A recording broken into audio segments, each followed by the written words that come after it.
Halo Bapak Ibu, saudara-saudari sekalian, lovers and haters, salam cerdas Indonesiaku. Jumpa lagi kita pada kesempatan kali ini. Bagi Anda yang belum subscribe channel saya, silakan subscribe channel saya. Tekan loncengnya agar Anda dapat notifikasi setiap kali saya mengupload video-video saya. Oke, pada kesempatan kali ini saya akan membahas sebuah platform P2P lending, peer-to-peer lending, peminjaman peer-to-peer. Nanti kita lihat lah ya. Di bidang agrikultur yang sudah banyak dibahas dan menjadi pembicaraan sejak awal Desember lah tahun lalu gitu ya. Nah, kita akan lihat ini. Masalahnya apa? Padahal P2P lending ini yang namanya Tani Fund. Keren juga ya, ada tani, ada fund. Jadi kombinasi bahasa Indonesia dan bahasa asing ya, tapi is okay lah, itu kan namanya branding ya. Nah ini Tani Fund ini pernah disebut-sebut sama Pak Jokowi gitu ya. Bahkan konon katanya setelah disebut-sebut oleh Pak Jokowi, yang download Tani Fund ini banyak gitu ya. Kita lihat di sini di websitenya di tanifund.com ya. Nah, intinya dia membuat platform P2P lending agrikultur yang berdampak sosial katanya ya. Mau memajukan pertanian dan ketahanan pangan Indonesia melalui akses permodalan. Jadi intinya para petani ya tentu perlu didukung modal ya.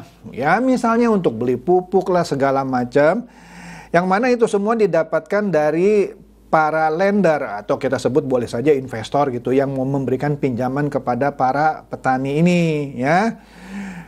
Menariknya di sini dia punya izin dan diawasi oleh OJK dan benar dia termasuk yang pertama gitu ya mendapatkan izin dari OJK. Dia juga anggota asosiasi AFPI, Asosiasi Fintech Pembiayaan Bersama Indonesia. Ya. Jadi ini bukan platform abal-abal sebenarnya. Ya, seperti kita tahu lah dulu, seperti Wana Arta, ya pastinya dia bukan asuransi abal-abal. Apalagi Kresna Life, itu pastinya bukan abal-abal. Apalagi, yang besar itu ya Indosuria, bukan abal-abal. Semuanya punya izin dan diawasi OJK. Tetapi akhirnya, astaga. Saya cuma mau bilang satu dari kasus-kasus ini gitu ya. Yang sudah punya izin dan diawasi OJK saja bisa ujungnya semprul gitu ya. Apalagi yang tidak diawasi dan tidak punya izin OJK. Sekali lagi ya, yang punya izin dan diawasi OJK saja ujungnya bisa semprul. Apalagi yang nggak punya izin. Ya, yang money game gitulah ya. Oke lah. Nah di sini, ini yang tadi saya katakan, Tani Fund ini menjadi P2P lending agrikultur, agritech dia sebut, pertama yang mendapatkan lisensi OJK. Ya memang betul sih ya. Kalau kita lihat di websitenya di tanifund.com ini, wah jelas semuanya. Dia punya izin dan diawasi oleh OJK, anggota dari AFPI, Asosiasi Fintech Pembiayaan Bersama Indonesia. Alamatnya jelas. Selama ini kalau saya review aplikasi atau platform apapun saya bilang, cek dong alamatnya di mana. Kalau perlu datangi kantornya.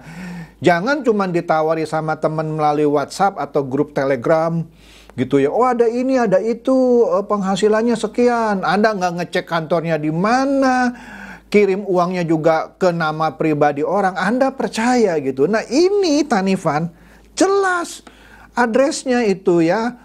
Jelas banget sih kalau saya lihat di sebelah kiri itu ya, kan kelihatan tuh PT Tani Fund Madani Indonesia ya.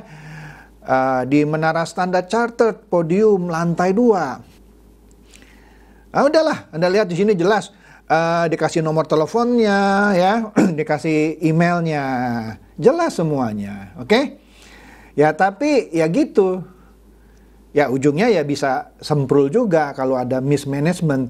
Apalagi platform-platform yang nggak pernah ngasih addressnya di mana. Kalaupun dia kasih addressnya di mana, adalah kewajiban Anda untuk datang ngecek. Bener nggak ada kantornya. Oke? Lanjut. Nah, ini menarik nih. Di awal Desember ya, Kontan.co.id ini pernah mereview mengenai fintech Tanifan yang gagal bayar sekitar 14 miliar. Feeling saya sih lebih ya. Cuman yang mungkin yang muncul itu 14 miliar. Karena kenapa? Karena modalnya aja dia, nanti kita lihat modalnya besar dia. Tapi di sini gagal bayarnya cuma 14 miliar. Menurut saya sih 14 miliar sih nggak besar. Tapi kan buat lender-lender yang atau investor yang sudah menanamkan modal meskipun cuma 1 juta, 2 juta, 10 juta besar buat mereka. Oke? Nah, di sini menurut Kontan Tanifan itu dari awal Desember itu sudah diberitakan menghadapi permasalahan dia gagal bayar kepada para investornya yang berjumlah sekitar 128. Feeling saya sih lebih lah, nggak mungkin cuma 128. Gagal bayar ini ditaksir katanya mencapai kurang lebih 14 miliar. Oke? Nah, di sini menariknya ya, Tanifan dioperasionalkan di Indonesia oleh perusahaan penanaman modal asing, PMA. Pemiliknya atau pemegang saham pengendalinya adalah perseroan yang berpusat di Singapura yang bernama Tani Nusantara Proprietary Limited. Baru tahu saya. Ya. Sebenarnya udah tahu sih ya, cuman baru tahu bahwa pendanaan untuk para petani ini justru saham pengendalinya adalah perusahaan perseroan dari Singapura. Nah, di sini para korban yang menderita gagal bayar, dia sudah menunjuk kuasa hukum. Nanti kita lihatlah di pertengahan detailnya ya. Dia Tanifan maksudnya pada tahun 2019 memberikan proposal penawaran kepada calon investor atau lender atau para orang yang mau meminjamkan uang gitu ya melalui website dan media elektronik ya, memberikan janji yang bombastis katanya dan prestisius seperti return investasi yang besar dan segala macam deh ya, dan katanya dilindungi oleh asuransi sebesar 80% ya. Nah, kemudian katanya janji menggiurkan itu ya pastinya membuat ribuan investor. Nah, makanya yang saya bilang tadi, pastinya bukan cuma 128 itu yang mungkin menunjuk kuasa hukum. Tapi ini kan yang tertarik kan ribuan investor. Nah, tapi saya nggak tahu apakah ribuan investor ini juga yang gagal mendapatkan uangnya kembali. Saya tidak tahu ya, karena yang diberitakan cuma 128 dan cuma 14 miliar. Ya. Oleh karena itu yang 128 ini rame-rame menyemplungkan uang yang tadi totalnya 14 miliar. Bahkan yang saya katakan di awal itu Presiden Jokowi, ada menteri juga, ada Gubernur Jawa Barat Ridwan Kamil yang juga mendorong dan mengajak masyarakat. Astaga. Ya karena dia legal kok, dia punya izin gitu ya untuk berinvestasi di Tanihub. Cuman saya lagi bertanya-tanya ya, apakah bisa Presiden Jokowi, menterinya siapa saya nggak tahu nih ya, dan Gubernur Ridwan Kamil dipersalahkan, saya nggak tahu deh ya. Nah, mereka ya tadi Pak Presiden, Menteri, dan Gubernur Ridwan Kamil mendorong masyarakat untuk berinvestasi di Tanihub ya. Ya, yang menjadi induk dari Tanifan. Jadi induknya Tanihub, itunya Tanifan ya. Nah, udah gitu katanya ketika para investor ini sudah ikutan investasi selama beberapa waktu, nah, memang menerima sih return dari portfolio ya, diterima sesuai dengan jenis dan macam investasinya ya. Nah, Tanifan juga mengklaim katanya selama itu mereka mengelola dana yang dipercayakan itu secara profesional dan good governance ya. Dibuktikan dengan pembagian hasil yang memang diberikan pada waktu itu ya. Dan jelas memang mereka mempunyai izin dari OJK. Nah, tetapi katanya ya, sejak pertengahan November 2021 hingga sekarang ini bahkan ya, para korban ini gagal mendapatkan pembayaran dari Tanifan, ya. Kenapa? Ya sederhana, Tanifan kan meminjamkan kepada para petani, ya. Tanifan ini tidak menerima lagi pengembalian, sepertinya ya pastilah dari para petani atau mereka lah yang menerima pinjaman dari Tanifan, ya. Nah, katanya nih ya, manajemen Tanifan berdalih katanya, misalnya kegagalan panen yang dialami oleh para petani yang disebabkan faktor alami, hujan atau hama ya, sehingga menjadi pemicu gagal bayar kepada para investor. Oke-oke aja sih ya, karena itu mungkin menjadi force major. Tetapi menurut hemat saya harusnya kan P2P lending agrikultur ini harus memperhatikan faktor resiko ini, ya dong. Kalau ini terjadi bagaimana gitu ya. Ini menurut saya ya, bukan setelah terjadi, iya gara-gara gagal panen, ada hama gitu ya. Oke deh ya. Oleh karena itu, para investor ini pastinya merasa dirugikan dong ya. Mereka ya mencurigai gitu ya. Bahkan katanya mengetahui ternyata Tanifan ini tidak profesional katanya. Wih, hebat ya. Dan tidak menerapkan prinsip-prinsip good governance ya dalam mengelola portfolio ini ya, dan sebagainya lah. Dan para investor Tanifan ini katanya mencoba menelusuri sumber-sumber informasi yang terpercaya untuk mengetahui dan mengklarifikasi kebenaran dari dalil Tanifan, sambil mengingatkan manajemen Tanifan agar tetap mengembalikan modal pokok dan pembayaran return investasinya.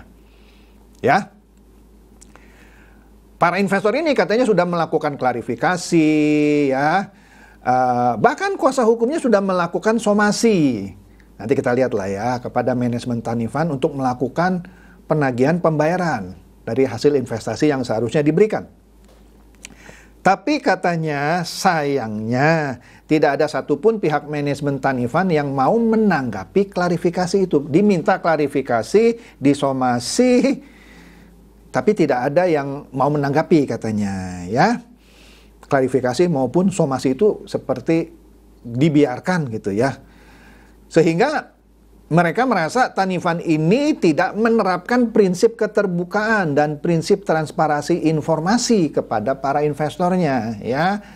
Dan menurut kuasa hukumnya ini, Tanifan ini melanggar ketentuan yang diatur dalam POJK nomor 6 /POJK.07/2022 tentang perlindungan konsumen dan masyarakat di sektor jasa keuangan.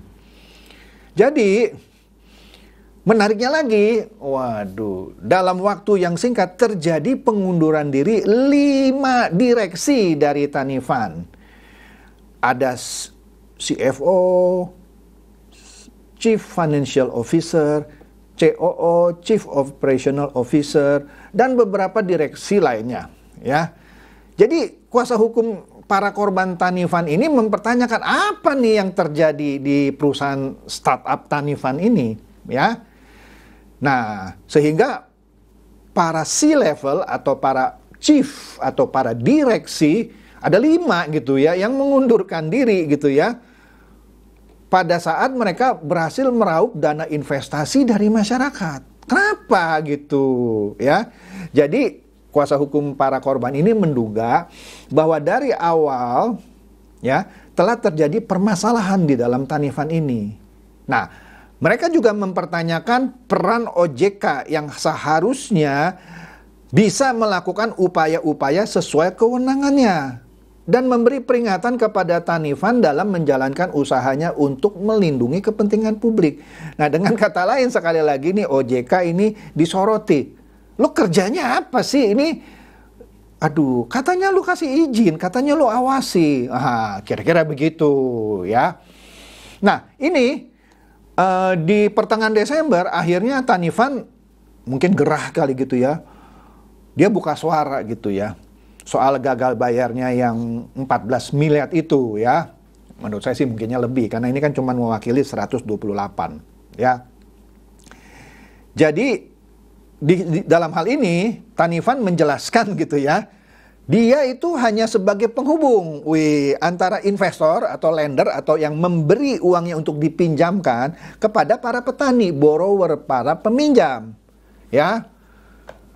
Jadi di pertengahan Desember itu, Tanifan itu menegaskan gitu ya, bahwa setiap pendanaan dari para investor atau pemberi pinjaman tidak terlepas dari resiko, katanya. Mereka menyebutkan juga katanya, tapi saya malas lah periksa, karena saya tidak ikutan di Tanifan. Anda harus periksa gitu ya. Benarkah mereka sudah menyatakan dari awal bahwa ketika Anda memberikan pinjaman ada resiko? Padahal kan sebelumnya dibilang ada asuransi yang mengcover 80%. Tapi di sini dia bilang ada resiko, dia bilang ya. Pendanaan di sektor investasi, di sektor pertanian maksudnya, secara umum memang sulit dan memiliki tingkat resiko yang tinggi. Lah, kalau sulit dan punya resiko yang tinggi, dan kalau sudah begini bilangnya cuma sebagai penghubung, buat apa dari pertama ditawarkan? Ini menurut saya loh. Menurut saya loh. Jadi ini, mohon maaf ya, kesannya seperti, ya, gitu deh, Anda ngerti maksud saya, ya. Nah, Tanifan sendiri bilang, dari awal kami sudah informasikan, ya, bahwa lender para yang meminjamkan uangnya melalui Tanifan itu harus menyadari ada resiko ini, ya, yang harus mereka tanggung. Sebagai contoh, resiko telat bayar atau bahkan gagal bayar. Nah, terus kalau orang gagal bayar, terus apa gitu dong tanggung jawab Tanifannya? Padahal katanya kan ada asuransi 80%. Ini kan menarik ya. Nah, Tanifan juga bilang bahwa dia sudah mencantumkan kok poin-poin itu ya, disclaimer itu di websitenya yang tadi, www.tanifan.com ya. Mereka juga secara berkala melakukan publikasi dan update kepada lender melalui dashboardnya dia, sosial media, dan email katanya ya. Waduh. Jadi sekali lagi dia menyalakan faktor alam dan faktor non alam ya, yang dapat mempengaruhi kualitas dan kuantitas proses budidaya pertanian tadi ya, serta hasil panen. Nah, kemudian Tanifan juga mengatakan pandemi COVID-19 juga turut memberikan dampak kepada penurunan permintaan, sehingga kemampuan bayar para peminjam itu juga menurun. Nah, menarik ya. Nah, di sini dikatakan juga bahwa apa ya? Faktor alam itu sulit diperhitungkan di dalam rancangan anggaran biaya RAB. Nah, kalau sulit, terus kok bisa jadi bisnis ya? Ini menurut saya menarik ya pernyataannya ya. Ya gitu leh ya. Jadi intinya Tanifan memberitahukan bahwa memang ada resiko, kan sudah kami kasih tahu ya. Asik ya, asik. Kemudian akhirnya OJK di pertengahan Desember itu karena hiruk pikuk gitu ya, akhirnya dia angkat bicara ya mengenai soal Tanifan itu yang katanya ya tadi gagal bayar kepada para lendernya. Nah, ini tentunya menarik ya, tentunya menarik. Akhirnya OJK turut bicara ya. Dikatakan bahwa kasus Tanifan ini ya dianggap sudah gawat darurat, sehingga mereka mulai turun tangan dan bakal bersikap tegas katanya ya. Sebagai informasi ya, tingkat wan prestasi kalau disingkat TWP, mereka ada indikator namanya tingkat wan prestasi 90 maksudnya, atau kemampuan dari peminjam si para petani untuk membayar pinjaman kurang dari 90 hari. Jadi gini, kalau para petani itu terlambat bayar masing di bawah 90 hari ya, ya di situ menjadi indikator ya. Jadi di sini dikatakan bahwa pada September tahun lalu itu tingkat wan prestasi yang dari kurang 90 hari, jadi yang orang telat bayar 90 hari. Tentu ada yang telatnya lebih dari 90 hari ya. Nah, pada waktu itu mereka sudah di level 51,44%. Artinya lebih dari separuh para peminjam itu gagal bayar. Dan saat ini maksudnya saat berita ini di pertengahan Desember sudah 63,94%. Menarik ya? Menarik. Ya. Nah, para investor yang 128 tadi yang mulai berteriak melalui kuasa hukumnya karena mengalami kerugian yang tadi total ditaksir 14 miliar ya kan cuap-cuap gitu ya. Maka dari itu katanya di sini ya Direktur Pengaturan Perizinan dan Pengawasan Financial Technology dari OJK, Tris Yulianta mengungkapkan bahwa saat ini platform tersebut sedang dalam pemeriksaan khusus. Perlakuan tersebut katanya lebih tinggi katanya. Maksudnya serius banget gitu ya. Dibanding dengan aksi pengawasan khusus yang dilakukan OJK pada umumnya. Nah, menariknya nih ya. Saat ini ada 22 fintech P2P lending dalam pengawasan khusus karena TWP 90 ya.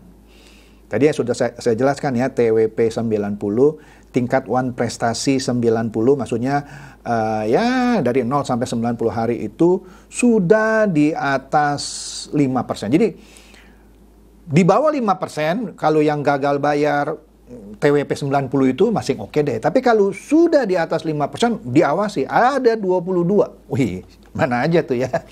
Berartinya ada kemungkinan nih selain Tanifan ada lagi yang lain. Ya. Jadi mereka nih yang 22 ini juga dipanggil katanya ya.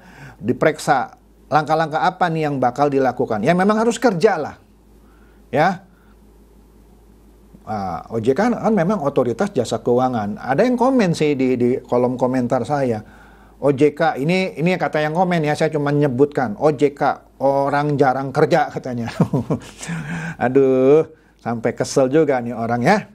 Jadi katanya mudah-mudahan bulan ini, artinya bulan Desember dong ya, sudah bisa ada solusi yang terbaik. Nah, meskipun OJK ini ya Tris siapa tadi? Ya, Tris Yulianta ya kan, Direktur Pengaturan Perizinan dan Pengawasan Financial Technology ya. Dia bilang mudah-mudahan dalam bulan Desember lalu itu bisa ada solusi terbaik. Walaupun dia tidak mengungkapkan langkah apa yang bakal dilakukan ya. Bisa juga dia cabut izin usahanya. Tapi saya bingung ya kalau dicabut izin usahanya bagaimana orang itu bayar gitu ke investor. Tapi itu bukan urusan saya ya. Kalau tidak bisa juga akan dikenakan sanksi. Oke, tapi sih kalau menurut saya dikenakan sanksi kayak apapun, kalau uang para peminjam itu nggak bisa balik, ya buat apa gitu ya. Dicabut izin kegiatannya juga buat apa kalau uang para lender itu nggak balik gitu ya. Ya tadi bisa juga ya pokoknya dihentikan sementara lah misalnya penyaluran pinjaman. Jadi tidak disalurkan lagi karena resikonya lagi tinggi-tingginya gitu ya. Malah yang harus ditekankan adalah platform ini harus melakukan collection atau penagihan dengan cara apapun ya tentu. Nah masalahnya ini penagihan nggak boleh pakai debt collector ya, ngancem-ngancem. Kalau nggak bayar saya bakar nih sawahnya, nggak bisa. Nah ini susahnya ya gitu ya. Nah jadi dengan kata lain nih ya, nah, bocorannya ya, dikasih 3 bulan untuk melakukan penagihan. Jika sudah bersih, baru dicabut izinnya secara total.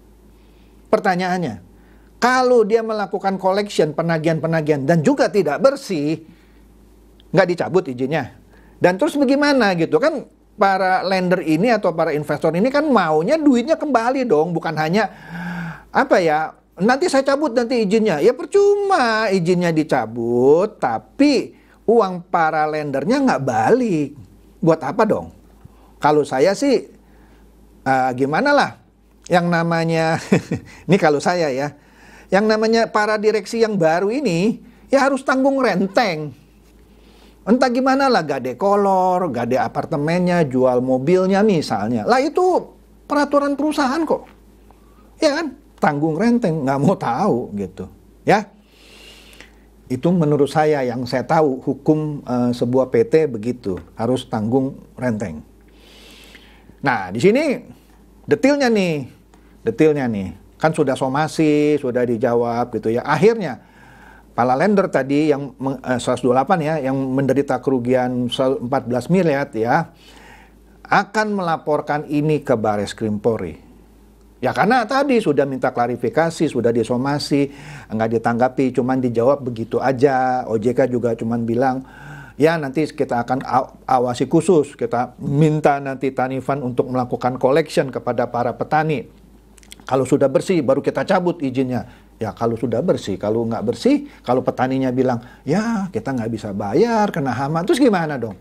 Makanya saya bilang tadi, itu tanggung renteng para direksi. Makanya menjadi direksi perusahaan sebenarnya nggak enak juga gitu ya. Kalau ada gagal manajemen, dia harus tanggung renteng. Ya udahlah, itu tergantung pinter-pinternya kuasa hukumnya gitu ya. Ya di sini ya udah dikatakan bahwa Tanifan ini dilaporkan ke akan melaporkan ke Bareskrim karena mereka menemukan bukti permulaan bahwa telah terjadi dugaan tindak pidana dalam pengelolaan bisnis peer-to-peer lending di Tanifan. Wah, ini menarik nih. Katanya bisnis di Tanifan ini tidak dijalankan dengan benar dan ada dugaan tindak pidana. Ya. Nah, kuasa hukumnya memang tidak menjelaskan sih ya seperti apa tindak pidana yang dimaksud. Apakah tindak pidana penipuan, apakah tindak pidana penggelapan, atau tindak pidana melanggar undang-undang perdagangan dengan skema ponzi, belum dijelaskan. Atau melanggar undang-undang pencucian uang atau TPPU, atau melanggar undang-undang perlindungan konsumen. Banyak ini ya. Nanti biarlah penyidik yang menentukan katanya ya. Kuasa hukumnya akan memberikan bukti-bukti ya mengenai adanya dugaan tindak pidana katanya ya. Wah ini menarik ya. Dia bilang bahwa, nah ini nih, di sini saya setengah setuju dan setengah tidak setuju. Kuasa hukumnya bilang mereka, maksudnya para direksi ini kan menjalankan bisnis ini secara kolektif, ya. Dan di sini juga katanya Tanifan ya pasti sudah melakukan PHK satu persatu, ya. Dan menurut kuasa hukum ini Tanifan ini kan dikelola oleh para milenial, ya.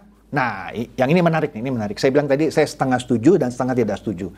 Para milenial yang tidak memahami tata kelola perusahaan yang baik. Nah, ini begini loh. Saya sering ditanya, Pak, ini anak saya baru lulus, katanya mau buka startup. Saya sih selalu memberikan ide, Bu atau Pak, sebaiknya anak Bapak kerja dulu di perusahaan minimum 2-3 tahun supaya ngerti perusahaan itu apa, cara mengelola apa. Jangan mentang-mentang baru lulus atau lulusan terbaik mau buka startup. Startup dari 100 paling 2 yang bertahan. Nah, yang ini saya setuju bahwa kalau milenial, apalagi yang tidak punya pengalaman, ya uang sekolahnya kemahalan buka startup. Tapi bukan berarti milenial nggak mampu. Nah, selama dia milenial tapi dia punya pengalaman, ya minimum 2-3 tahun, bolehlah nyemplung. Tapi kalau baru fresh graduate bikin ini, Pak, tapi itu Bill Gates bisa. Padahal dia nggak pernah kerja tuh perusahaan orang. Mark Zuckerberg bisa. Om Lim, ya bisa. Ya, saya mau kasih tahu, yang namanya Bill Gates 1 dari 1 juta. Mark Zuckerberg juga sama, 1 dari 1 juta. Om Lim juga sama, 1 dari 1 juta. Jadi jangan Anda punya, ya boleh sih punya cita-cita, cuman jangan nafsu besar tenaga kurang. Ya, mau jadi Bill Gates, mau jadi Mark Zuckerberg, bukannya nggak boleh, boleh. Tapi ya kenali dulu potensi ini. Jadi di sini saya setengah setuju dan setengah tidak setuju. Setujunya adalah ya kalau Anda nggak punya pengalaman, ya cari pengalaman dulu. Dan saya tidak setujunya adalah kalau milenial pasti gagal, nggak juga. Karena kan waktu Bill Gates waktu masih kecil, mungkin siapa lagi tuh, Steve Jobs ya, sama waktu nggak lulus kuliah maka gitu ya. Bisa, dulu milenial mereka. Ya. Nah, jadi di sini anak-anak milenial ini katanya tidak bisa memitigasi resiko, tidak bisa meminimumkan resiko katanya, ya. Jadi mereka akan melaporkan Tanifan berdasarkan bukti permulaan yang dia punya, ya. Waduh, katanya sejak tanggal 28 yang lalu, 28 Januari, Sabtu ya, para korban ini yang diwakili oleh 13 orang dan kuasa hukumnya sudah mendatangi sentra pelayanan kepolisian terpadu SPKT Bareskrim, ya. Dia sudah bawa dokumen-dokumennya. Tapi polisi memerintahkan tim lawyer ini agar dibuatkan rekap atau tabulasi saja untuk mempermudah tim penyidik untuk melakukan pemeriksaan, ya. Jadi intinya,